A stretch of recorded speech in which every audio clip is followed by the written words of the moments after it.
വിവാഹമെന്നത് രണ്ട് വ്യക്തികളുടെയോ കുടുംബങ്ങളുടെയോ മാത്രം ഒത്തുചേരലല്ല, മറിച്ച് പരസ്പര ബഹുമാനത്തിന്റെയും സ്നേഹത്തിന്റെയും അടിത്തറയിൽ കെട്ടിപ്പടുക്കേണ്ട ഒന്നാണ്. എന്നാൽ നിർഭാഗ്യവശാൽ ഇന്നത്തെ സമൂഹത്തിൽ പലർക്കും വിവാഹമെന്നത് പെൺകുട്ടിയുടെ വീട്ടുകാരെ ചൂഷണം ചെയ്യാനുള്ള ഒരു ബിസിനസ് കരാർ മാത്രമാണ്. അത്തരമൊരു ക്രൂരമായ യാഥാർത്ഥ്യത്തിന്റെ ഇരയായിരുന്നു ആരതി. രാമൻ എന്ന പാവപ്പെട്ട കഠിനാധ്വാനിയായ കർഷകന്റെ മകളായിരുന്നു അവൾ. തന്റെ മകൾക്ക് നല്ലൊരു ജീവിതം സ്വപ്നം കണ്ട ആ അച്ഛൻ നാട്ടിലെ വലിയ പ്രമാണിയായ ഗജേന്ദ്രൻ സിംഗിന്റെ മകൻ രാകേഷുമായി മകളുടെ വിവാഹം ഉറപ്പിച്ചു. തന്റെ പദവിക്കും ആഡംബരത്തിനും അനുസരിച്ച് വലിയ തുക സ്ത്രീധനമായി വേണമെന്നായിരുന്നു ഗജേന്ദ്ര സിംഗിന്റെ ആവശ്യം. മകളുടെ ഭാവി സുരക്ഷിതമാക്കാൻ ചോദിച്ചതെല്ലാം നൽകാമെന്ന് ആ അച്ഛൻ സമ്മതിച്ചു. അങ്ങനെ വലിയ ആർഭാടത്തോടെയും ആഘോഷത്തോടെയും കല്യാണം നടന്നു. പന്തലിൽ വെച്ച് എല്ലാവരും സന്തോഷം പങ്കിടുമ്പോഴും വരന്റെയും അച്ഛന്റെയും മനസ്സിൽ അത്യാഗ്രഹത്തിന്റെ കനലുകൾ എരിയുന്നുണ്ടായിരുന്നു. വിവാഹ ചടങ്ങുകൾക്ക് ശേഷം വധുവായ ആരതിയെയും കൂട്ടി രാകേഷും കുടുംബവും സ്വന്തം ഗ്രാമത്തിലേക്ക് കാറിൽ മടങ്ങുന്ന യാത്രയിലാണ് കഥയുടെ യഥാർത്ഥ ഭാവം മാറുന്നത്. കാറിലെ അന്തരീക്ഷം തുടക്കം മുതലേ വളരെ മോശമായിരുന്നു. പുതിയൊരു ജീവിതത്തിലേക്ക് കാലെടുത്തു വെക്കുന്ന ഏതൊരു പെൺകുട്ടിയെയും പോലെ വരും വരായികളെ കുറിച്ചുള്ള ആശങ്കകളോടെയാണ് ആരതി പിൻസീറ്റിൽ ഇരുന്നത്. എന്നാൽ അവളുടെ പ്രതീക്ഷകളെല്ലാം തകിടം മറിച്ചുകൊണ്ട് ഗജേന്ദ്രൻ സിംഗ് കാറിലിരുന്ന് വളരെ ദേഷ്യത്തോടെ സംസാരിക്കാൻ തുടങ്ങി. അയാൾ തന്റെ മരുമകളായ ആരതിയെ നോക്കി ആക്രോശിച്ചു. പെണ്ണെ, നിന്റെ അച്ഛൻ എനിക്ക് എന്താണ് തന്നത്? ഈ പ്രദേശത്തെ എന്റെ പദവിക്കും അന്തസ്സിനും അനുസരിച്ചുള്ള സ്ത്രീധനമാണ് ഞാൻ അവനോട് ആവശ്യപ്പെട്ടത്. എന്റെ പടിവാതിൽക്കൽ കല്യാണ ആഘോഷയാത്ര തിരിച്ചെത്തുമ്പോൾ നാട്ടുകാർ അത്ഭുതത്തോടെ നോക്കി നിൽക്കുമെന്നായിരുന്നു ഞാൻ വിചാരിച്ചത്. എന്നാൽ ആ ഭിക്ഷക്കാരൻ എന്റെ കയ്യിൽ എന്താണ് തന്നുവിട്ടത്? ഈ സമൂഹത്തിന് മുന്നിലും എന്റെ ബന്ധുക്കളുടെ മുന്നിലും ഞാൻ നാണം കെട്ടുപോയി. അയാളുടെ വാക്കുകളിൽ വലിപ്പച്ചെറുപ്പത്തിന്റെ അഹങ്കാരവും പണത്തോടുള്ള ആർത്തിയുമാണ് നിഴലിച്ചിരുന്നത്. അച്ഛന്റെ ഈ വാക്കുകൾ കേട്ട രാകേഷും ഒട്ടും മടിച്ചില്ല. അവൻ അച്ഛനെ അനുകൂലിച്ചുകൊണ്ട് പറഞ്ഞു, അച്ഛൻ പറയുന്നത് തികച്ചും ശരിയാണ്. ഇവളുടെ അച്ഛൻ നമ്മളെ എല്ലാവരുടെയും മുന്നിൽ വെച്ച് നാണം കെടുത്തി. അച്ഛൻ വിഷമിക്കേണ്ട. നമുക്ക് നമ്മുടെ ഗ്രാമത്തിൽ എത്തിയിട്ട് ഇവൾക്കും ഇവളുടെ അച്ഛൻ തന്നുവിട്ട ആ പഴയ സാധനങ്ങൾക്കും ഒരു നല്ല കണക്ക് ചോദിക്കാം. ഇവളെ ഞാൻ അങ്ങനെ അങ്ങ് വിടാൻ ഉദ്ദേശിച്ചിട്ടില്ല. ഇവളുടെ 7 തലമുറകൾ ഓർക്കുന്ന രീതിയിൽ ഞാൻ ഇവളെ നേരെയാക്കിക്കോളാം. ഭർത്താവിന്റെയും അമ്മായപ്പന്റെയും ഈ ക്രൂരമായ സംഭാഷണങ്ങൾ കേട്ട് ആരതിയുടെ നെഞ്ച് തകരുകയായിരുന്നു. തന്റെ അച്ഛൻ അവരാൽ കഴിയുന്ന വിധം എല്ലാം ചെയ്തിട്ടുണ്ടെന്ന് അവൾക്കറിയാം. എന്നാൽ അത്യാഗ്രഹികളായ ഈ മനുഷ്യർക്ക് അതൊന്നും മതിയാകുമായിരുന്നില്ല. കാറിന്റെ പിൻസീറ്റിലിരുന്ന് കണ്ണീരൊഴുക്കുമ്പോൾ അവൾ ചിന്തിച്ചത് തന്റെ അച്ഛനെ കുറിച്ചാണ്. ഒരു പുതിയ ജീവിതത്തിലേക്ക് കാൽ വെക്കുന്ന പെൺകുട്ടിക്ക് ലഭിക്കേണ്ട യാതൊരു പരിഗണനയോ സ്നേഹമോ അവിടെ ഉണ്ടായിരുന്നില്ല. മനുഷ്യത്വമില്ലാത്ത പണത്താൽ അന്ധരായ ഒരു കൂട്ടം ആളുകളുടെ കൈകളിലേക്കാണ് താൻ ചെന്നപ്പെട്ടിരിക്കുന്നതെന്ന് അവൾ അപ്പോൾ പൂർണ്ണമായി മനസ്സിലാക്കി. ഭയവും വേദനയും നിറഞ്ഞ ആ യാത്ര അവളുടെ ജീവിതത്തിലെ ഏറ്റവും കഠിനമായ പരീക്ഷണങ്ങളുടെ തുടക്കം മാത്രമായിരുന്നു. തന്റെ ആത്മാഭിമാനത്തെ ചോദ്യം ചെയ്യുന്ന ഈ മനുഷ്യരുടെ മുന്നിൽ തനിക്ക് എങ്ങനെ ജീവിക്കാൻ കഴിയുമെന്ന് ആലോചിച്ച് അവൾ വിതുമ്പി. ഭർത്താവിന്റെയും അമ്മായച്ഛന്റെയും നാവിൻ തുമ്പിൽ നിന്ന് വീഴുന്ന ഓരോ വാക്കുകളും ആരതിയുടെ ഹൃദയത്തിൽ ആണി പോലെ തറച്ചു കയറി. തന്റെ നിരപരാധിയായ അച്ഛനെ അവർ ഗ്രാമമധ്യത്തിൽ വെച്ച് അപമാനിക്കാൻ പദ്ധതിയിടുന്നു എന്ന് കേട്ടപ്പോൾ അവൾക്കിനി മിണ്ടാതിരിക്കാൻ കഴിഞ്ഞില്ല. കാറിന്റെ പിൻസീറ്റിലിരുന്ന് വിറക്കുന്ന ശബ്ദത്തോടെ അവൾ പ്രതികരിച്ചു, അച്ഛാ, ദയവായി അങ്ങനെ പറയരുത്. എന്റെ അച്ഛൻ നിങ്ങളുടെ ആവശ്യങ്ങൾ പൂർണ്ണമായും നിറവേറ്റാനും ഈ വിവാഹം ഭംഗിയായി നടത്താനും വേണ്ടി തന്റെ കയ്യിലുണ്ടായിരുന്ന ആകെയുള്ള 2 ഭൂമിയും വിറ്റുതുലച്ചു. അമ്മ മരിച്ചതിനു ശേഷം ബാക്കിയുണ്ടായിരുന്ന കുറച്ച് സ്വർണ്ണാഭരണങ്ങൾ കൂടി പണയം വെച്ചാണ് അദ്ദേഹം പണം കണ്ടെത്തിയത്. ഞാനും ഒരു മകളാണ്. നാളെ നിങ്ങൾക്കും ഒരു മകൾ ഉണ്ടാകില്ലേ? എന്നെ നിങ്ങളുടെ സ്വന്തം മകളെ പോലെ കണ്ട് ദയവായി ക്ഷമിക്കൂ. അവൾ കൈകൾ കൂപ്പി കരഞ്ഞു പറഞ്ഞു. തങ്ങളെ ഉപദേശിക്കാനും സ്വന്തം മകളുമായി താരതമ്യം ചെയ്യാനും ഒരു പാവപ്പെട്ടവന്റെ മകൾ ധൈര്യം കാണിച്ചു എന്നത് ഗജേന്ദ്ര സിംഗിന്റെ അഹങ്കാരത്തെ കൂടുതൽ മുറിവേൽപ്പിച്ചു. അയാൾ ദേഷ്യം കൊണ്ട് കാറിലിരുന്ന് അലറി, ഡി മൂദേവി, നിനക്ക് ഇത്രക്ക് ധൈര്യമോ? നീ എന്നെ നിന്റെ അച്ഛന്റെ ദാരിദ്ര്യം പറഞ്ഞ് പഠിപ്പിക്കുന്നോ? ഗജേന്ദ്രൻ സിംഗിന്റെ കുടുംബത്തെ നിന്റെ ആ ഭിക്ഷക്കാരുടെ വർഗവുമായി താരതമ്യം ചെയ്യാൻ നിനക്ക് എങ്ങനെ തോന്നി? നിന്റെ അച്ഛൻ ഭൂമി വിറ്റതോ അതോ അവൻ സ്വയം വിറ്റതോ എന്നതൊന്നും എനിക്കറിയേണ്ട കാര്യമില്ല. എനിക്ക് ഞാൻ ചോദിച്ച സ്ത്രീധനം കൃത്യമായി വേണം. അതിൽ കുറവ് വരുത്താൻ അവൻ എന്ത് അവകാശമാണുള്ളത്? അച്ഛൻ ദേഷ്യപ്പെടുന്നത് കണ്ട രാകേഷ് കാർ ഓടിക്കുന്നതിനിടയിൽ പെട്ടെന്ന് പിന്നിലേക്ക് തിരിഞ്ഞ് ആരതിയുടെ കൈകളിൽ ബലമായി പിടിച്ചു തിരിച്ചു. നീ എന്റെ അച്ഛനോട് തർക്കിക്കുന്നോ? നിന്റെ ശബ്ദം ഇത്രക്കുയർന്നോ? എല്ലാവരുടെയും മുന്നിൽ വെച്ച് എന്നെ അപമാനിക്കാൻ നിനക്ക് എങ്ങനെ ധൈര്യം വന്നു? ഇതിന് നീ അനുഭവിക്കാൻ പോവുകയാണ് എന്നവൻ ആക്രോശിച്ചു. രാകേഷിന്റെ അപ്രതീക്ഷിതവും ക്രൂരവുമായ ഈ ശാരീരിക ഉപദ്രവം ആരതിക്ക് താങ്ങാൻ കഴിയുന്നതിലും അപ്പുറമായിരുന്നു. രാകേഷ്, നിർത്തൂ, എനിക്ക് വല്ലാതെ വേദനിക്കുന്നു, എന്റെ കൈ വിടൂ എന്നവൾ വേദന കൊണ്ട് പുളഞ്ഞു യാചിച്ചു. എന്നാൽ അവളുടെ കണ്ണീരോ യാചനയോ ആ കാറിലുണ്ടായിരുന്ന ഒരൊറ്റ മനുഷ്യന്റെയും മനസ്സ് അലിയിച്ചില്ല. ഗജേന്ദ്രൻ സിംഗ് മകനെ തടയുന്നതിനു പകരം അവനെ കൂടുതൽ പ്രോത്സാഹിപ്പിക്കുകയാണ് ചെയ്തത്. മോനെ രാകേഷ്, ഈ കാറിനുള്ളിൽ വെച്ച് നിന്റെ കൈകൾ അഴുക്കാക്കരുത്. ഇനി കുറച്ച് സമയം കൂടി മാത്രം നമ്മൾ വീട്ടിൽ എത്തിക്കോട്ടെ.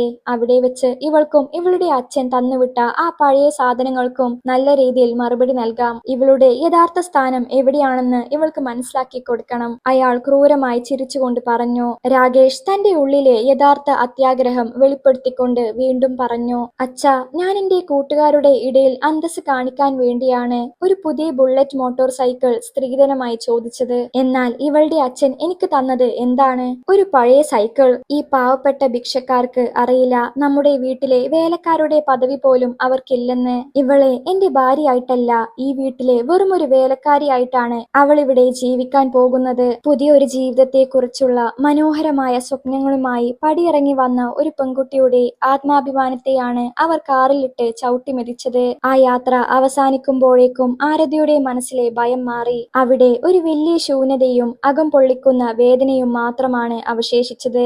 മനുഷ്യത്വം ലവലേശമില്ലാത്ത ആ അത്യാഗ്രഹികളുടെ നടുവിലേക്ക് അവൾ ചെന്നിറങ്ങാൻ പോവുകയാണ്. വലിയൊരു യാതനയുടെയും അപമാനത്തിന്റെയും വഴികൾ താണ്ടി ഒടുവിൽ രാകേഷിന്റെ വീടിന്റെ വലിയ മുറ്റത്തേക്ക് ആ കാർ വന്നു നിന്നു. ഗ്രാമത്തിലെ പ്രമാണിയായ ഗജേന്ദ്രൻ സിംഗിന്റെ ആഡംബര വീട് ആ പെൺകുട്ടിക്ക് ഒരു വലിയ തടവറ പോലെയാണ് തോന്നിയത്. കാർ വന്നു നിന്ന ഉടൻ തന്നെ രാകേഷിന്റെ അമ്മ ഭരണി പരമ്പരാഗതമായ പൂജാപാത്രങ്ങളുമായി വധുവരന്മാരെ സ്വീകരിക്കാൻ പടിവാതിൽക്കൽ കാത്തു നിൽക്കുന്നുണ്ടായിരുന്നു. പുതിയ മരുമകളെ വീട്ടിലേക്ക് ആനയിക്കാനുള്ള എല്ലാ ഒരുക്കങ്ങളും അവർ ചെയ്തിരുന്നു. എന്നാൽ കാറിൽ നിന്നും പുറത്തിറങ്ങിയ ഗജേന്ദ്രൻ സിംഗിന്റെയും രാകേഷിന്റെയും മുഖത്തെ കടുത്ത ദേഷ്യം കണ്ടപ്പോൾ ഭരണിയുടെ കൈകൾ വിറച്ചു. അവരുടെ സന്തോഷം പെട്ടെന്ന് തന്നെ ആശങ്കക്ക് വഴിമാറി. ഭരണി പേടിയോടെ ചോദിച്ചു. എന്താണ് സംഭവിച്ചത്? നിങ്ങൾ രണ്ടുപേരും എന്താണ് ഇത്രയധികം ദേഷ്യപ്പെട്ടിരിക്കുന്നത്? എല്ലാം ശുഭമായി നടന്നില്ലേ? നമ്മുടെ മരുമകൾ എവിടെ? അവളെ എന്തുകൊണ്ടാണ് ഇനിയും കാറിൽ നിന്നും ഇറക്കി അകത്തേക്ക് കൊണ്ടുവരാത്തത്? ഭരണിയുടെ ചോദ്യം കേട്ടതും ഗജേന്ദ്രൻ സിംഗ് തന്റെ ഉള്ളിൽ തിളച്ചു മറിഞ്ഞുകൊണ്ടിരുന്ന ദേഷ്യം മുഴുവൻ പുറത്തെടുത്തു. അയാൾ ഉച്ചത്തിൽ ആക്രോശിച്ചു. എന്തു മരുമകൾ? അവൾ ഏതകത്തേക്ക് കൊണ്ടുവരാനാണ് നീ പറയുന്നത്? ആ പാവപ്പെട്ട ഭിക്ഷക്കാരുടെ വീട്ടിൽ നിന്ന് ഈ ബന്ധം സ്ഥാപിക്കരുതെന്ന് ഞാൻ നിന്നോട് പലവട്ടം പറഞ്ഞതാണ്. ആ രാമന്റെ പദവി നമ്മുടെ വീട്ടിലെ വേലക്കാരുടെ അത്ര പോലും ഇല്ല. എന്നാൽ നിന്റെ ഓമനപുത്രൻ രാകേഷ് ആ പെൺകുട്ടിയെ മാത്രമേ കെട്ടൂ എന്ന ഭ്രാന്തായിരുന്നു. ഇപ്പോൾ അനുഭവിച്ചോ? ആ രാമൻ നമുക്ക് എന്താണ് തന്നതെന്ന് നിനക്കറിയാമോ? ഭരണി അമ്പരപ്പോടെ ചോദിച്ചു. എന്താണുണ്ടായത്? അയാൾ സ്ത്രീധനം മുഴുവൻ തന്നില്ലേ? ഗജേന്ദ്രൻ സിംഗ് പരിഹസിച്ചുകൊണ്ട് പറഞ്ഞു. സ്ത്രീധനമോ? ഞാൻ എന്റെ മകന് വേണ്ടി ഒരു ബുള്ളറ്റ് ആണ് ചോദിച്ചത്. എന്നാൽ ആ ഭിക്ഷക്കാരൻ യാത്രയപ്പ് സമയത്ത് എന്റെ മകന്റെ കയ്യിൽ ഒരു പഴയ സൈക്കിളാണ് കൊടുത്തയച്ചത്. ഒരു ആക്രി സൈക്കിൾ. എന്റെ സുഹൃത്തുക്കളും ബന്ധുക്കളും ഈ വിവരം അറിയുമ്പോൾ എന്റെ മുഖത്ത് തുപ്പും. എന്റെ അന്തസ് എവിടെ പോയി? ആ വൃത്തികെട്ട മനുഷ്യന് നമ്മുടെ കുടുംബത്തെ പരിഹസിക്കാൻ എത്ര ധൈര്യമാണുള്ളത്? അച്ഛന്റെ വാക്കുകൾ കേട്ട് ഭരണിക്ക് കാര്യങ്ങൾ മനസ്സിലായി. സ്ത്രീധനം കുറഞ്ഞു പോയെന്ന വാർത്ത അവരെയും അത്യധികം ചൊടിപ്പിച്ചു. അവർ പൂജാപാത്രം വശത്തേക്ക് മാറ്റി കാറിൽ നിന്നും ഇറങ്ങി പേടിയോടെ നിന്നിരുന്ന ആരതിക്ക് നേരെ തിരിഞ്ഞു. ആരതി പതുക്കെ വീടിന്റെ പടികൾ കയറാൻ തുടങ്ങിയതും ഭരണി ഒച്ചയിട്ടു. നിൽക്കവിടെ! എന്റെ വീടിന്റെ ഉള്ളിലേക്ക് ഒരു അടിയെങ്കിലും വെക്കാൻ നീ തുണിയരുത്. മൂദേവി, നീയോ നിന്റെ അച്ഛനോ എന്റെ വീടിന്റെ തറയിൽ കാൽ വെക്കാൻ യോഗ്യരല്ല. ഒരു പഴയ സൈക്കിളും കൊണ്ട് ഈ പടി കടന്നു വരാൻ നിനക്ക് എങ്ങനെ തോന്നി? ഈ വീട്ടിൽ നിനക്ക് യാതൊരു സ്ഥാനവുമില്ല. തന്റെ കൈകളിലെ മൈലാഞ്ചി പോലും ഉണങ്ങുന്നതിനു മുമ്പ് കല്യാണ വസ്ത്രത്തിൽ നിൽക്കുന്ന തന്നെ പടിപ്പുറത്ത് നിർത്തി അപമാനിക്കുന്നത് ആരതിക്ക് താങ്ങാൻ കഴിയുന്നതിലും അപ്പുറമായിരുന്നു. അവൾ ഭരണിയുടെ കാലിൽ വീണ് പൊട്ടിക്കരഞ്ഞു. അമ്മേ, ദയവായി എന്നോടിങ്ങനെ ചെയ്യരുത്. ഞാൻ ഇന്ന് വിവാഹം കഴിഞ്ഞ് നിങ്ങളുടെ വീട്ടിലേക്ക് വന്നതേയുള്ളൂ. ഈ വിവാഹത്തിന്റെ പിറ്റേന്ന് തന്നെ ഞാൻ കരഞ്ഞുകൊണ്ട് എന്റെ സ്വന്തം വീട്ടിലേക്ക് മടങ്ങിപ്പോയാൽ എന്റെ അച്ഛന് ആ ആഘാതം താങ്ങാൻ കഴിയില്ല. അദ്ദേഹം ഹൃദയം പൊട്ടി മരിച്ചു പോകും. ഈ സമൂഹത്തിന് മുന്നിൽ അദ്ദേഹത്തിന് തല ഉയർത്തി നിൽക്കാൻ കഴിയില്ല. നാട്ടുകാർ ഞങ്ങളെ പരിഹസിച്ച് ജീവിക്കാൻ അനുവദിക്കില്ല. അമ്മേ, അവൾ യാചിച്ചു. തന്റെ അച്ഛന്റെ മാനവും ജീവനും രക്ഷിക്കാൻ വേണ്ടി അവൾ ആ അത്യാഗ്രഹികളുടെ മുന്നിൽ പൂർണ്ണമായി കീഴടങ്ങാൻ തയ്യാറായി. നിങ്ങൾ പറയുന്നതെന്തും ഞാൻ കേൾക്കാം അമ്മേ. ഞാൻ ഈ വീട്ടിൽ ഒരു വേലക്കാരിയെ പോലെ ജീവിച്ചോളാം. എന്നെ ദയവായി വീട്ടിൽ നിന്നും പുറത്താക്കരുത്, അവൾ കരഞ്ഞുകൊണ്ട് അപേക്ഷിച്ചു. എന്നാൽ ആ അത്യാഗ്രഹികളുടെ ഹൃദയം കല്ലിനേക്കാൾ കഠിനമായിരുന്നു. കല്യാണ വസ്ത്രത്തിൽ തന്റെ കാൽക്കൽ വീണ് കിടന്ന് കരയുന്ന ആരതിയുടെ യാചകൾ ഭരണിയുടെ മനസ്സിൽ ഒട്ടും തന്നെ ദയ വരുത്തിയില്ല. പകരം അവരിൽ അത് അഹങ്കാരവും കൂടുതൽ ക്രൂരതയുമാണ് നിറച്ചത്. സ്ത്രീധനം കുറഞ്ഞു പോയതിന്റെ പേരിൽ ഈ പെൺകുട്ടിയെ എങ്ങനെ പരമാവധി ദ്രോഹിക്കാം എന്നാണ് അവർ ചിന്തിച്ചത്. തന്റെ അച്ഛന്റെ അന്തസ്സുഹൃത്ത് ഏത് കഠിനമായ അവസ്ഥയും സഹിക്കാൻ അവൾ തയ്യാറാണെന്ന് മനസ്സിലാക്കിയ ഭരണി അവളെ മാനസികമായി തകർക്കാനുറച്ച് ഒരു ക്രൂരമായ നിബന്ധന മുന്നോട്ട് വെച്ചു. അവർ ആരതിയെ നോക്കി പരിഹാസത്തോടെ പറഞ്ഞു, ശരി, നിനക്ക് നിന്റെ അച്ഛന്റെ മാനം അത്രക്ക് വലുതാണെങ്കിൽ, തിരിച്ചുപോയാൽ നിന്റെ അച്ഛൻ ചത്തുപോകുമെന്ന പേടിയുണ്ടെങ്കിൽ എന്റെ ഒരു നിബന്ധന നീ കേൾക്കണം. അത് അനുസരിക്കാൻ തയ്യാറാണെങ്കിൽ മാത്രം നിനക്കിവിടെ നിൽക്കാം. കേട്ടൊടി പെണ്ണെ, നീ ഈ വലിയ വീടിന്റെ ഉള്ളിൽ സുഖമായി താമസിക്കാമെന്ന് വിചാരിക്കേണ്ട. അവിടെ ഒരു കാലും എടുത്തു വെക്കരുത്. ഈ വീടിന്റെ ഏറ്റവും പുറകിലായി എന്റെ പോത്തുകളെ കെട്ടുന്ന ഒരു വലിയ തൊഴുത്തുണ്ട്. അവിടെയായിരിക്കും ഇന്നു മുതൽ നിന്റെ താമസം. ഭരണിയുടെ ഈ ക്രൂരമായ വാക്കുകൾ കേട്ട് ആരതി ഞെട്ടിപ്പോയി. എന്നാൽ അവർ അവിടെയും നിർത്തിയില്ല. അവർ തുടർന്നു. ഈ വീട്ടിൽ സാധാരണയായി വേലക്കാർ ചെയ്യുന്ന എല്ലാ ജോലികളും, പോത്തുകളുടെ ചാണകം വാരുക, തൊഴുത്ത് വൃത്തിയാക്കുക, മൃഗങ്ങളെ കുളിപ്പിക്കുക, പുല്ല് ചെത്തിക്കൊടുക്കുക, വീടും പരിസരവും അടിച്ചു തളിക്കുക, ഇതെല്ലാം ഇന്നു മുതൽ നീ ഒറ്റയ്ക്ക് ചെയ്യണം. നീ ഈ വീടിന്റെ മരുമകളാണെന്ന ചിന്ത നിന്റെ മനസ്സിൽ നിന്നും പൂർണ്ണമായി അങ്ങ് കളഞ്ഞേക്ക്. നീ ഈ വീട്ടിലെ വെറുമൊരു ശമ്പളമില്ലാത്ത വേലക്കാരി മാത്രമാണ്. പറ, നിനക്ക് ഈ നിബന്ധന സമ്മതമാണോ? തന്റെ ജീവിതത്തിൽ ഒരിക്കലും ഇത്തരമൊരു അവസ്ഥ ആരതി സ്വപ്നത്തിൽ പോലും വിചാരിച്ചിരുന്നില്ല. വിദ്യാസമ്പന്നമായ ഒരു പെൺകുട്ടിയെ കേവലം മൃഗങ്ങളെ പോലെ തൊഴുത്തിൽ താമസിപ്പിക്കാൻ തുനിഞ്ഞ ആ അമ്മായപ്പന്റെയും അമ്മായിയമ്മയുടെയും ക്രൂരതയ്ക്ക് മുന്നിൽ അവൾക്ക് വിതുമ്പാനേ കഴിഞ്ഞുള്ളൂ. എന്നാൽ താൻ ഇവിടെ നിന്നും ഇപ്പോൾ ഇറങ്ങിപ്പോയാൽ തന്റെ അച്ഛൻ അനുഭവിക്കേണ്ടി വരുന്ന വലിയ അപമാനത്തെക്കുറിച്ച് അവൾ ചിന്തിച്ചു. ഗ്രാമവാസികളുടെ പരിഹാസ ശരങ്ങളേറ്റ് തന്റെ അച്ഛന്റെ തല പൊതുസമൂഹത്തിൽ കുനിയരുത് എന്നൊരൊറ്റ ചിന്ത മാത്രമാണ് ആ പെൺകുട്ടിയെ ആ കഠിനമായ അവസ്ഥയിലും അവിടെ പിടിച്ചു നിർത്തിയത്. അവൾ പതുക്കെ എഴുന്നേറ്റു. കണ്ണീരൊഴുക്കിക്കൊണ്ട് കൈകൾ കൂപ്പി പറഞ്ഞു, ശരി അമ്മേ, ഞാൻ എല്ലാം ചെയ്തോളാം. നിങ്ങൾ പറയുന്ന ഏത് ജോലിയും ചെയ്യാൻ ഞാൻ തയ്യാറാണ്. എന്നെ എന്റെ അച്ഛന്റെ അടുത്തേക്ക് തിരിച്ചയക്കരുത് എന്ന് മാത്രമാണ് ഞാൻ അപേക്ഷിക്കുന്നത്. ആരതിയുടെ സമ്മതം കേട്ട ഭരണി തന്റെ മകൻ രാകേഷിന് നേരെ തിരിഞ്ഞു. മകനെ രാകേഷ്, ഈ പെണ്ണിന്റെ ബാഗുകളും സാധനങ്ങളും എന്തൊക്കെയാണോ ഉള്ളത് അതെല്ലാം എടുത്ത് ആ പുറകിലെ തൊഴുത്തിലേക്ക് എറിഞ്ഞു കൊടുക്കൂ. ഇന്നു മുതൽ അവളുടെ ലോകം അതാണ്. അവർ ഓർഡർ ഇട്ടു.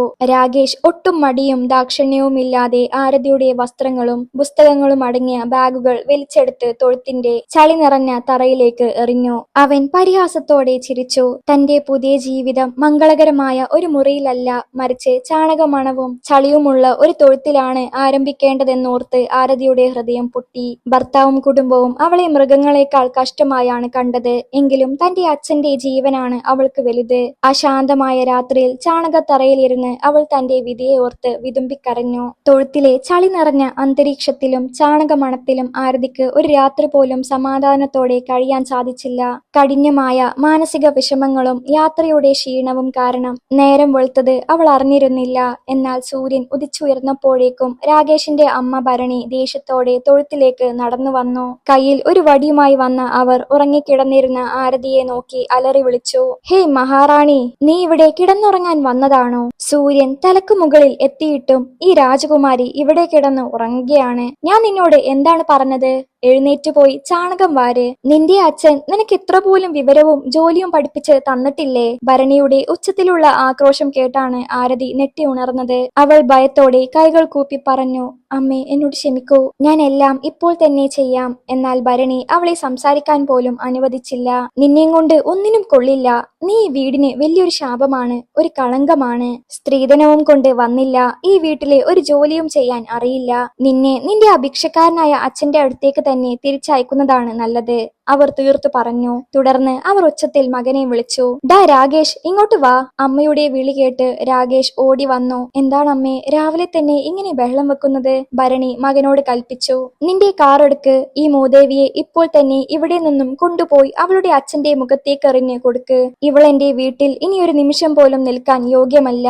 ഈ വാക്കുകൾ കേട്ടതും ആരതിയുടെ ലോകം നിശ്ചലമായി. അവൾ ഭരണിയുടെ കാലുകളിൽ വീണ് കരഞ്ഞ് യാചിക്കാൻ തുടങ്ങി. അമ്മേ, ദൈവത്തെ ഓർത്ത് എന്നോട് ഇങ്ങനെ ചെയ്യരുത്. ദയവായി എന്നെ അച്ഛന്റെ വീട്ടിലേക്ക് തിരിച്ചയക്കരുത്. ഗ്രാമവാസികൾ എന്നെയും അച്ഛനെയും ജീവിക്കാൻ അനുവദിക്കില്ല. അവർ അച്ഛനെ പരിഹസിച്ച് കൊന്നുകളയും. എന്റെ അച്ഛന്റെ ഹൃദയം വളരെ ദുർബലമാണ്. വിവാഹത്തിന്റെ പിറ്റേന്ന് തന്നെ മകൾ പടിയിറങ്ങി വരുന്നത് കണ്ടാൽ ആ ആഘാതത്തിൽ അദ്ദേഹം മരിച്ചു പോകും അമ്മേ. ഞാൻ നിങ്ങളുടെ കാലു കഴുകിയ വള്ളം കുടിച്ചോളാം. എന്നെ ഇവിടുന്ന് പുറത്താക്കരുത്. അവൾ നെഞ്ചു പൊട്ടിക്കരഞ്ഞു. എന്നാൽ ആരതിയുടെ ദയനീയമായ ആ അവസ്ഥ കണ്ട് ഭരണിക്ക് ഒട്ടും ദയ തോന്നിയില്ല.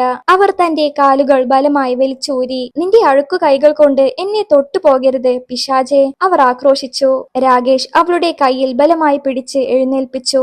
രാകേഷേട്ടാ, ഞാൻ നിങ്ങളുടെ കാലു പിടിക്കാം, എന്നെ അയക്കരുത് എന്നവൾ ഭർത്താവിനോടും അപേക്ഷിച്ചു. എന്നാൽ രാകേഷ് അവളെ വലിച്ചിഴച്ച് കാറിലേക്ക് കൊണ്ടുപോയി. അവൾ പ്രതിരോധിക്കാൻ ശ്രമിച്ചെങ്കിലും ഒരു മൃഗത്തെ പോലെ അവൻ അവളെ കാറിന്റെ പിൻസീറ്റിലേക്ക് തള്ളിവിട്ടു. കാർ ഗ്രാമത്തിലേക്ക് നീങ്ങുമ്പോൾ ആരതി ജനാലിലൂടെ പുറത്തേക്ക് നോക്കി കരയുകയായിരുന്നു. അവളുടെ കരച്ചിൽ കേട്ട് രാകേഷിന് ദേഷ്യം വന്നു. അവൻ കാർ ഓടിക്കുന്നതിനിടയിൽ പിന്നിലേക്ക് തിരിഞ്ഞ് അവളെ ഭീഷണിപ്പെടുത്തി. എടി പിശാചേ, മിണ്ടാതിരിക്ക്. നിന്റെ ശബ്ദം ഇനി പുറത്തു വന്നാൽ ഈ വിജനമായ റോഡിൽ കാർ നിർത്തി ഞാൻ നിന്നെ വെളിയിലേക്ക് വലിച്ചെറിയും. രാകേഷിന്റെ ആ ക്രൂരമായ വാക്കുകൾക്ക് മുന്നിൽ ആരതിക്ക് തന്റെ വായ പൊത്തിപ്പിടിച്ച് ശബ്ദമില്ലാതെ കരയേണ്ടി വന്നു. തനിക്ക് ചുറ്റുമുള്ള ലോകം മുഴുവൻ ഇരുണ്ടു പോകുന്നതായി അവൾക്ക് തോന്നി. സ്വന്തം ഭർത്താവിൽ നിന്നും കുടുംബത്തിൽ നിന്നും ഒരു പെൺകുട്ടിക്ക് ലഭിക്കാവുന്ന ഏറ്റവും വലിയ ക്രൂരതയാണ് അവൾ അനുഭവിച്ചത്. രാകേഷിന്റെ കാർ അത്യധികം വേഗത്തിൽ വന്ന് രാമന്റെ ആ ചെറിയ വീടിന് മുന്നിൽ ബ്രേക്ക് ഇട്ട് നിന്നു. കാറിന്റെ ശബ്ദം കേട്ട് തന്റെ മകൾ സുഖമായി പുതിയ വീട്ടിൽ എത്തിയിരിക്കുമെന്ന പ്രതീക്ഷയോടെ രാമൻ പുറത്തേക്ക് ഓടി വന്നു. എന്നാൽ കാറിന്റെ വാതിൽ തുറന്ന് രാകേഷ് ആരതിയെ വെളിയിലേക്ക് വലിച്ചെറിയുന്നത് കണ്ട് ആ വൃദ്ധനായ അച്ഛൻ ഞെട്ടിത്തെറിച്ചു പോയി. കല്യാണ വസ്ത്രം ചളിയാവുകയും കണ്ണീരൊഴുകി മുഖമാകെ വികൃതമാവുകയും ചെയ്ത തന്റെ മകളെ കണ്ടപ്പോൾ അദ്ദേഹത്തിന്റെ നെഞ്ച് തകർന്നുപോയി. എന്താണ് സംഭവിച്ചത് മകനെ? എന്താണ് ഉണ്ടായത്? അദ്ദേഹം വിറക്കുന്ന ശബ്ദത്തോടെ ചോദിച്ചു. രാകേഷ് ഒട്ടും മടിയും ആദരവുമില്ലാതെ ആ വൃദ്ധന് നേരെ വിരൽ ചൂണ്ടി ആക്രോശിച്ചു. ഇവളെ നിങ്ങളുടെ കൂടെ തന്നെ വെച്ചോളൂ കിഴവ. നിങ്ങളെ പോലെയുള്ള ഭിക്ഷക്കാർക്കും പാവങ്ങൾക്കും ഞങ്ങളെ പോലെയുള്ള മാന്യന്മാരുടെ വീട്ടിൽ വന്ന് ബന്ധം സ്ഥാപിക്കാൻ എന്ത് യോഗ്യതയാണുള്ളത്? ഒരു ബുള്ളറ്റ് ചോദിച്ചപ്പോൾ എന്റെ കയ്യിൽ ഒരു പഴയ സൈക്കിളാണ് നിങ്ങൾ വെച്ച് തന്നത്. നീ വിചാരിച്ചത് നീ 2 തുള്ളി കണ്ണീർ ഒഴുക്കിയാൽ നിന്റെ ഈ മകളെ ഞാൻ എന്റെ വീട്ടിലെ രാജ്ഞിയാക്കി വാഴിക്കുമെന്നാണോ? നിന്റെ ഈ മകൾക്ക് എന്റെ വീട്ടിലെ വേലക്കാരുടെ പദവി പോലുമില്ല. രാകേഷിന്റെ ക്രൂരമായ വാക്കുകൾ കേട്ട് ഗ്രാമവാസികൾ ഓരോരുത്തരായി ആ വീടിന് മുന്നിൽ തടിച്ചുകൂടാൻ തുടങ്ങി. അവർ പരസ്പരം നോക്കി അടക്കം പറയാൻ ആരംഭിച്ചു. പാവപ്പെട്ട ആ അച്ഛൻ തന്റെ മകളുടെ ജീവിതം തകരുന്നത് കണ്ട് രാകേഷിന്റെ കൈകളിൽ പിടിച്ച് അപേക്ഷിച്ചു. മരുമകനെ, ഞാൻ നിങ്ങളുടെ മുന്നിൽ കൈകൾ കൂപ്പാം, നിങ്ങളുടെ കാലിൽ വീഴാം. ദയവായി ഇങ്ങനെ ഒരു അനർത്ഥം ചെയ്യരുതേ. ഈ സമൂഹത്തിൽ എന്റെ മാനം പൂർണ്ണമായും പോകും. ആളുകൾക്ക് മുന്നിൽ എനിക്ക് തല ഉയർത്തി നിൽക്കാൻ കഴിയില്ല. എന്റെ മകൾക്ക് സ്ത്രീധനം നൽകാൻ വേണ്ടി എന്റെ കയ്യിലുണ്ടായിരുന്ന ആകെയുള്ള 2 ഭൂമിയും എന്റെ മരിച്ചുപോയ ഭാര്യയുടെ അവശേഷിച്ച സ്വർണവും ഞാൻ വിറ്റു തുലച്ചു. ഇപ്പോൾ എനിക്ക് ചെറിയ വീടല്ലാതെ മറ്റൊന്നും അവശേഷിക്കുന്നില്ല. ഞാൻ നിങ്ങളുടെ മുന്നിൽ ഭിക്ഷ ചോദിക്കുന്നു. എന്റെ മകളുടെ ജീവിതം നശിപ്പിക്കരുതേ. അവൾ വളരെ പാവമാണ്. അവളെ നിങ്ങളുടെ കൂടെ കൊണ്ടുപോകൂ, അദ്ദേഹം കരഞ്ഞു പറഞ്ഞു. എന്നാൽ പണത്തിന്റെ അഹങ്കാരം തലക്കു പിടിച്ച രാകേഷിന് ആ വൃദ്ധന്റെ കണ്ണീരോ യാചനയോ ഒരു പ്രശ്നമായിരുന്നില്ല.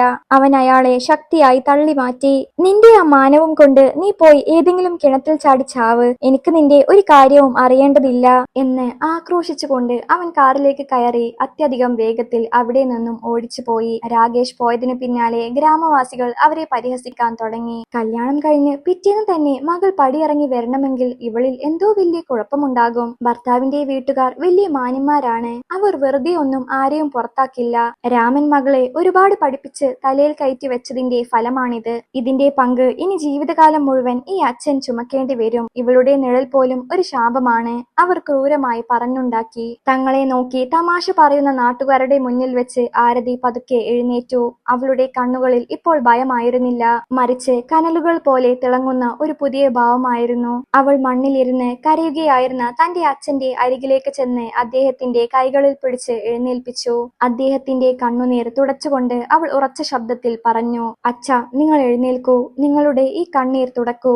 ഇനി നിങ്ങൾക്ക് ആരുടെയും മുന്നിൽ കൈകൾ കൂപ്പേണ്ട ആവശ്യമില്ല. ആരുടെയും കാലിൽ വീഴേണ്ടതുമില്ല. ഈ മനുഷ്യർക്ക് വേണ്ടി ഒരൊറ്റ തുള്ളി കണ്ണുനീർ പോലും ഒഴുക്കുന്നത് വെറുതെയാണ്. ഇന്ന് ഞാൻ നിങ്ങളുടെ മുന്നിൽ വെച്ച് ഒരു ശപഥം ചെയ്യുന്നു അച്ഛാ. അവൾ ഗ്രാമവാസികളെയും തന്റെ അച്ഛനെയും നോക്കി തുടർന്നു. ഈ മനുഷ്യർ നമ്മുടെ യോഗ്യതയും അന്തസ്സും നിശ്ചയിക്കുന്നത് നമ്മുടെ ദാരിദ്ര്യം കൊണ്ടാണ്. എന്നാൽ ഇനി മുതൽ ഞാൻ എന്റെ യോഗ്യത എന്റെ സ്വന്തം കഠിനാധ്വാനം കൊണ്ട് നിർമ്മിച്ചെടുക്കും. ഞാൻ രാവും പകലും ഇരുന്ന് പഠിക്കും. ഒരു ദിവസം ഞാൻ ഈ നാട്ടിലെ ഏറ്റവും വലിയ സർക്കാർ ഓഫീസറായി മാറിക്കാണിക്കും. അന്ന് ഇന്നും നിങ്ങളുടെ നെഞ്ചത്ത് ചവിട്ടി പുറത്താക്കിയ ആ മനുഷ്യർ നമ്മുടെ ഇതേ പടിവാതിൽക്കൽ വന്ന് അവരുടെ യഥാർത്ഥ സ്ഥാനം എന്താണെന്ന് ബോധ്യപ്പെടും. വരൂ അച്ഛാ, നമുക്കകത്തേക്ക് പോകാം. ഈ തമാശ കാണുന്നവർക്ക് ഇനി നമ്മൾ അവസരം നൽകേണ്ടതില്ല. അവൾ തന്റെ അച്ഛനെയും കൂട്ടി തല ഉയർത്തിപ്പിടിച്ച് ആ ചെറിയ വീട്ടിലേക്ക് നടന്നുപോയി. അവളുടെ ഉള്ളിൽ ഒരു വലിയ പ്രതികാരത്തിന്റെ അഗ്നി ജ്വലിക്കാൻ തുടങ്ങിയിരുന്നു. പടിവാതിൽക്കൽ വെച്ച് നാട്ടുകാരുടെയും അച്ഛന്റെയും മുന്നിൽ താൻ എടുത്ത ശപഥം വെറുമൊരു ദേഷ്യത്തിന്റെ പുറത്ത് പറഞ്ഞ വാക്കല്ലായിരുന്നില്ല എന്ന് ആരതിക്ക് നന്നായി അറിയാം. പിറ്റേന്ന് രാവിലെ തന്നെ അവൾ തന്റെ പഴയ പുസ്തകങ്ങളെല്ലാം പൊടി തട്ടിയെടുത്ത് പഠനം പുനരാരംഭിച്ചു. സ്റ്റേറ്റ് സിവിൽ സർവീസ് പരീക്ഷ എഴുതി സബ് ഡിവിഷണൽ മജിസ്ട്രേറ്റ് ആകുക എന്നതായിരുന്നു അവളുടെ ലക്ഷ്യം. എന്നാൽ ഒരു ലക്ഷ്യം നിശ്ചയിക്കുന്നതും അത് നേടിയെടുക്കുന്നതും തമ്മിൽ വലിയ വ്യത്യാസമുണ്ടായിരുന്നു. പ്രത്യേകിച്ച് അവരുടെ ഇപ്പോഴത്തെ ദാരിദ്ര്യത്തിൽ വലിയ നഗരങ്ങളിൽ പോയി കോച്ചിങ് ക്ലാസുകളിൽ പങ്കെടുക്കാനോ പ്രശസ്തരായ അധ്യാപകരുടെ സഹായം തേടാനോ വില കൂടിയ വലിയ പുസ്തകങ്ങൾ വാങ്ങാനോ ഉള്ള സാഹചര്യവും ആ വീട്ടിൽ ഉണ്ടായിരുന്നില്ല. തന്റെ മകളുടെ വലിയ സ്വപ്നം കണ്ട് ആ അച്ഛൻ വ്യാകുലപ്പെട്ടു. മോളെ, നീ പറയുന്നത് വളരെ വലിയൊരു സ്വപ്നമാണ്. അതിനായി വലിയ നഗരങ്ങളിൽ പോകേണ്ടി വരും. വില കൂടിയ കോച്ചിങ് ക്ലാസുകളിൽ ചെല്ലേണ്ടി വരും. കട്ടിയുള്ള വലിയ പുസ്തകങ്ങൾ വാങ്ങേണ്ടി വരും. എന്നാൽ എന്റെ കയ്യിൽ ഇപ്പോൾ നിനക്ക് ഒരു ചെറിയ പുസ്തകം പോലും വാങ്ങാനുള്ള പണമില്ല. എന്റെ ഭൂമിയും പണവുമെല്ലാം അവർ എടുത്തു കഴിഞ്ഞു. ഞാൻ നിന്നെ എങ്ങനെ പഠിപ്പിക്കും? അച്ഛന്റെ ദയനീയമായ ചോദ്യം കേട്ട് ആരതി ഒട്ടും തളർന്നില്ല. അവൾ അദ്ദേഹത്തിന്റെ കൈകൾ ചേർത്തു പിടിച്ച് പറഞ്ഞു, അച്ഛാ, വലിയ സ്വപ്നങ്ങൾ സാക്ഷാത്കരിക്കാൻ പണമല്ല വേണ്ടത്, കഠിനമായ വാശിയാണ് വേണ്ടത്. ആ വാശിക്ക് എനിക്ക് യാതൊരു കുറവുമില്ല. എനിക്ക് വലിയ നഗരങ്ങളിൽ പോകേണ്ടതില്ല. ഞാൻ ഈ തകർന്ന വീടിന്റെ ഒരു കോണിലിരുന്ന് തന്നെ പഠിക്കും. പണത്തിന്റെ കാര്യത്തിൽ നിങ്ങൾ വിഷമിക്കേണ്ട. അതിനായി ഞാനൊരു വഴി കണ്ടെത്താം. അങ്ങനെ ആരതി തന്റെ പഠന ചെലവുകൾക്കായി ഗ്രാമത്തിലെ ചെറിയ കുട്ടികൾക്ക് ട്യൂഷൻ എടുക്കാൻ ആരംഭിച്ചു.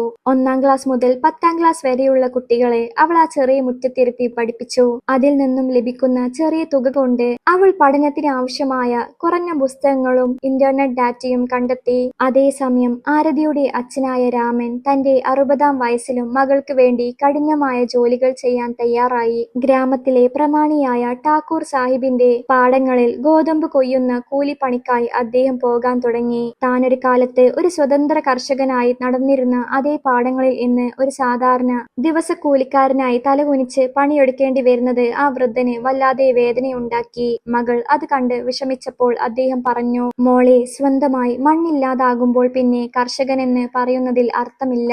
ജീവിക്കാൻ വേണ്ടി അധ്വാനിക്കുന്നതിൽ ഒരു നാണക്കേടുമില്ല. ഞാൻ കഠിനാധ്വാനം ചെയ്ത് അന്തസ്സോടെ ജീവിക്കും. ആരുടെയും മുന്നിൽ കൈ നീട്ടില്ല. നീ നിന്റെ പഠനത്തിൽ മാത്രം ശ്രദ്ധ കേന്ദ്രീകരിക്കൂ. അച്ഛന്റെ കൈകളിലെ തഴമ്പുകളും വിയർപ്പും കാണുമ്പോൾ ആരതിയുടെ ഉള്ളിലെ വാശി ഇരട്ടിക്കുകയായിരുന്നു. ഗ്രാമത്തിലെ ചില ആളുകൾ അപ്പോഴും അവരെ പരിഹസിക്കുന്നത് നിർത്തിയിരുന്നില്ല. അവൾ വഴിയിലൂടെ നടന്നു പോകുമ്പോൾ അവർ പരസ്പരം പറയും, നോക്കൂ, കല്യാണം കഴിഞ്ഞ് പിറ്റേന്ന് തന്നെ ഭർത്താവ് തല്ലി പുറത്താക്കിയവളാണ്. ഇപ്പോൾ വലിയ ഓഫീസർ ആകാൻ പുസ്തകം തുറന്നിരിക്കുന്നു. രാമന്റെ മകളെ പഠിപ്പിച്ച് തലയിൽ കയറ്റിയതിന്റെ ബാക്കി കൂടി ഇനി അനുഭവിക്കട്ടെ. ഈ പരിഹാസ ശരങ്ങളൊന്നും ആരതിയെ തളർത്തിയില്ല. പകരം അവൾ ഓരോ പരിഹാസത്തെയും തന്റെ ലക്ഷ്യത്തിലേക്കുള്ള ഇന്ധനമാക്കി മാറ്റി. രാത്രികളിൽ മണ്ണെണ്ണ വിളക്കിന്റെ വെളിച്ചത്തിൽ എല്ലാവരും ഉറങ്ങിക്കഴിയുമ്പോഴും അവൾ പുസ്തകങ്ങളിൽ തന്നെയായിരുന്നു. എനിക്ക് തളരാൻ കഴിയില്ല. എനിക്ക് തോറ്റു കൊടുക്കാൻ കഴിയില്ല. എന്റെ അച്ഛന്റെ കണ്ണീരിനും അദ്ദേഹത്തിന്റെ ശരീരത്തിലെ ഓരോ തഴമ്പുകൾക്കും എനിക്ക് കണക്ക് ചോദിക്കണം. അവൾ സ്വയം മന്ത്രിച്ചുകൊണ്ടിരുന്നു. വർഷങ്ങൾ നീണ്ട കഠിനമായ പരിശ്രമങ്ങൾക്കും ഉറക്കമില്ലാത്ത രാത്രികൾക്കും ശേഷം ഒടുവിൽ ആരതി തന്റെ ആദ്യത്തെ സിവിൽ സർവീസ് പരീക്ഷ എഴുതി. ഒട്ടും എളുപ്പമല്ലായിരുന്നിട്ടും തന്റെ കഴിവിന്റെ പരമാവധി അവൾ ആ പരീക്ഷയ്ക്കായി നൽകിയിരുന്നു. പരീക്ഷാഫലം വരുന്ന ദിവസം അവളും അച്ഛനും അത്യധികം പ്രതീക്ഷയോടെയും പ്രാർത്ഥനയോടെയുമാണ് കാത്തിരുന്നത്. എന്നാൽ ഫലം വന്നപ്പോൾ അവൾക്ക് വെറും 5 മാർക്കിന്റെ വ്യത്യാസത്തിലാണ് വിജയം നഷ്ടമായത്. ആ വാർത്ത ആരതിയെ പൂർണ്ണമായും തകർത്തു കളഞ്ഞു. പറഞ്ഞു. വർഷങ്ങളായി ഉള്ളിൽ കൊണ്ടു നടന്ന സ്വപ്നവും പ്രതിജ്ഞയും കൈവിട്ടു പോയതുപോലെ അവൾക്ക് തോന്നി. അവൾ തന്റെ അച്ഛന്റെ മുന്നിലിരുന്ന് നിയന്ത്രണം വിട്ട് പൊട്ടിക്കരഞ്ഞു. "എനിക്ക് മാപ്പ് തരൂ അച്ഛാ, ഞാൻ പരാജയപ്പെട്ടു. നിങ്ങളുടെ അധ്വാനത്തിന് അർഹമായ ഫലം നൽകാൻ എനിക്ക് കഴിഞ്ഞില്ല.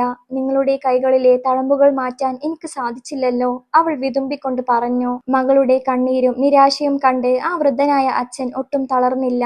അദ്ദേഹം അവളുടെ അരികിലേക്ക് വന്ന് അവളുടെ തലയിൽ തലോടിക്കൊണ്ട് വളരെ ശാന്തമായി പറഞ്ഞു, "മോളെ, സ്വർണത്തെ എത്രത്തോളം തീയിൽ ഉരുക്കുന്നുവോ അത്രത്തോളം അതിന്റെ തിളക്കവും കൂടും. മുകളിൽ ഇരിക്കുന്ന ദൈവം ഇപ്പോൾ നിന്റെ ഉള്ളിലെ സ്വർണത്തെ ഒന്നുകൂടി ഉരുക്കി പാകപ്പെടുത്തുകയാണ്. നീ ഒരു സാധാരണ പെൺകുട്ടിയല്ല, നീ എന്റെ സിംഹക്കുട്ടിയാണ്.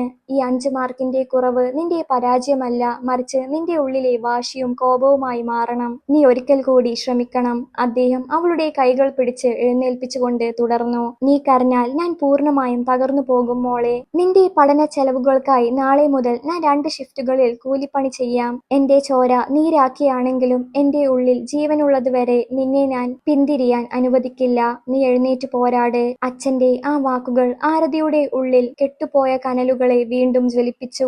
അവൾ തന്റെ കണ്ണീർ തുടച്ചു മാറ്റി. കുറച്ചു ദിവസങ്ങൾക്ക് ശേഷം ട്യൂഷൻ എടുത്ത് കിട്ടിയ പണം കൊണ്ട് അവൾ അച്ഛനായി ഒരു പുതിയ മുണ്ടും ഷർട്ടും വാങ്ങിക്കൊണ്ടുവന്നു. എപ്പോഴും കീറിയ വസ്ത്രങ്ങൾ ധരിച്ചു നടക്കുന്ന അച്ഛന് അതൊരു സന്തോഷമാകുമെന്ന് അവൾ കരുതി. എന്നാൽ ആ വസ്ത്രം കണ്ടപ്പോൾ രാമൻ സ്നേഹത്തോടെ അത് നിരസിച്ചുകൊണ്ട് പറഞ്ഞു, "എടി ഭ്രാന്തി പെണ്ണെ, എന്റെ വസ്ത്രങ്ങളിൽ എന്തിരിക്കുന്നു?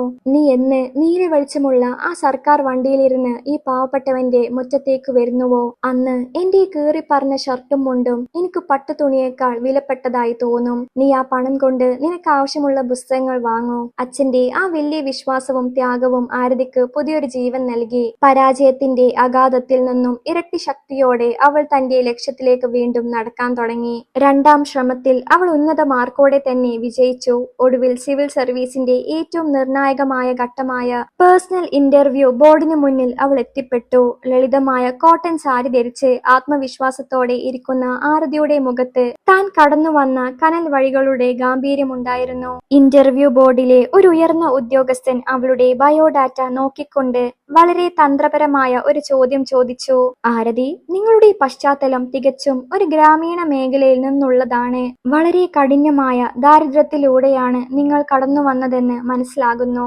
സാധാരണയായി കടുത്ത ദാരിദ്ര്യത്തിൽ നിന്നും അഭാവങ്ങളിൽ നിന്നും വരുന്ന ഉദ്യോഗസ്ഥർക്ക് അധികാരവും പണവും കയ്യിൽ കിട്ടുമ്പോൾ പെട്ടെന്ന് അഴിമതിയിലേക്ക് വീണു പോകാനുള്ള സാധ്യത കൂടുതലാണ്. കാരണം അവർ ജീവിതത്തിൽ പലതും അനുഭവിച്ചിട്ടുള്ളവരാണ്. നിങ്ങൾ അധികാരത്തിലെത്തിയാൽ അഴിമതി നടത്തില്ല എന്ന് ഞങ്ങൾക്ക് എങ്ങനെ വിശ്വസിക്കാൻ കഴിയും?" ആ ചോദ്യത്തിന് മുന്നിൽ ആരതി ഒട്ടും പരിഭ്രമിച്ചില്ല.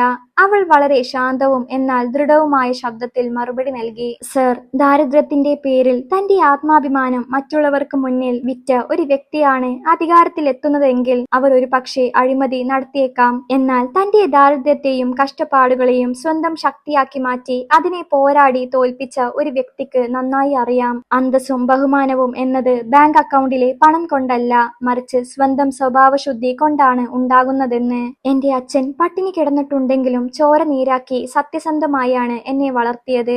അവൾ ഇന്റർവ്യൂവർമാരുടെ കണ്ണുകളിലേക്ക് നോക്കിക്കൊണ്ട് തുടർന്നു, "എനിക്ക് പണത്തോടോ അധികാരത്തോടോ യാതൊരു ആർത്തിയുമില്ല സർ. എനിക്ക് ഒരൊറ്റ കാര്യത്തിൽ മാത്രമേ അത്യാഗ്രഹമുള്ളൂ, അത് നീതി നടപ്പാക്കുക എന്നതാണ്. പണത്തിന്റെയും സ്വാധീനത്തിന്റെയും അടിയിൽ ചവിട്ടി മെതിക്കപ്പെടുന്ന പാവപ്പെട്ടവരുടെ നീതി. ആ നീതിയെ ജീവനോടെ നിലനിർത്താൻ വേണ്ടിയാണ് ഞാൻ ഈ സിവിൽ സർവീസിലേക്ക് വരാൻ ആഗ്രഹിക്കുന്നത്." അവളുടെ ആത്മാർത്ഥത നിറഞ്ഞ മറുപടി ബോർഡ് അംഗങ്ങളുടെ ഹൃദയത്തിൽ തറച്ചു. അവർ പരസ്പരം നോക്കി പുഞ്ചിരിച്ചു. ആഴ്ചകൾക്ക് ശേഷം സിവിൽ സർവീസിന്റെ അന്തിമ ഫലം പ്രഖ്യാപിക്കപ്പെട്ടു. ഗ്രാമത്തിലെ ഡിജിറ്റൽ സേവന കേന്ദ്രത്തിൽ നിന്നും സുമിത് എന്ന യുവാവ് ആരതിയുടെ വീട്ടിലേക്ക് ഓടി വന്നു. അവൻ ഉറക്കെ വിളിച്ചു പറഞ്ഞു, "ആരതി, നീ വിജയിച്ചു. നിനക്ക് സംസ്ഥാന തലത്തിൽ 7ാം റാങ്ക് ഉണ്ട്. നിങ്ങൾ ഈ ജില്ലയിലെ പുതിയ SDM ആയി തിരഞ്ഞെടുക്കപ്പെട്ടിരിക്കുന്നു." ആ വാർത്ത കേട്ടതും രാമന്റെ കണ്ണുകളിൽ നിന്ന് ആനന്ദ കണ്ണുനീർ ഒഴുകി. അദ്ദേഹം മകളെ കെട്ടിപ്പിടിച്ച് കരഞ്ഞു, "എന്റെ സിംഹക്കുട്ടി ജയിച്ചു. എന്റെ ചോരയും വിയർപ്പും നീ പാഴാക്കിയില്ലല്ലോ മോളെ. നീ എന്റെ എല്ലാ ദുഃഖങ്ങളും മായ്ച്ചു കളഞ്ഞു." ഒരു കാലത്ത് അവരെ ഭിക്ഷക്കാരെന്ന് വിളിച്ച് ആക്ഷേപിച്ച ഗ്രാമവാസികൾ ഇതാ അവരുടെ വീട്ടുപടിക്കൽ വന്ന് ആരതിയെയും അച്ഛനെയും ആദരിക്കാൻ വരിവരിയായി നിന്നു. ആരതി തന്റെ ജില്ലയിലെ പുതിയ സബ് ഡിവിഷൻ മജിസ്ട്രേറ്റ് ആയി ഔദ്യോഗികമായി ചുമതലയേറ്റു. ദാരിദ്ര്യം അനുഭവിച്ചറിഞ്ഞവളായതുകൊണ്ട് തന്നെ പാവപ്പെട്ടവരുടെ പ്രശ്നങ്ങൾ പരിഹരിക്കാനും അഴിമതി തുടച്ചു നീക്കാനും അവൾ കർശനമായ നിലപാടുകൾ സ്വീകരിച്ചു.